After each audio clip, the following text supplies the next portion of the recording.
Hello ভিয়ান, আসসালামু আলাইকুম। কেমন আছেন আপনারা? সবাই ভালো আছেন? তো আজকেও আবার মুরগির মাংস পাকাইতেছি। তে আমি হাতে মাখায় দিমু। এখানে দিছি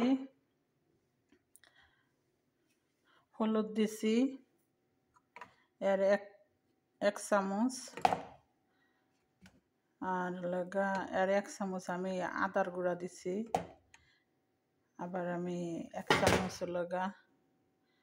ইয়ের মশলা দিছি, এটি মুরগির মশলা। পরিমাণ মতো লবণ দিছি, রসুন,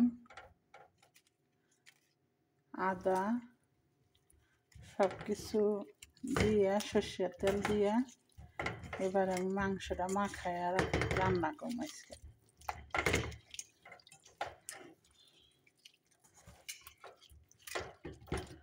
আমার কাছে মনে হয় কি মুরগির মাংস, গরুর মাংস এটি মাখাইয়া পাক করলে আমার মনে হয় বেশি ভালো লাগে। আর আমি সর্ষের তেল ব্যবহার করছি, আমার সোয়াবিন তেল খাইতে ভালো লাগে না। সৌদিরা সমানে সোয়াবিন তেল আনে বোতলে বোতলে, আমার ভালোই লাগে না, খাইতে খাইতে আবগা গেছি। পরে ওই দিন আমার টাকা দিয়া আমি যা কিনে নিয়ে আসি। তো মোটামুটি মাখানো হয়ে গেছে গা।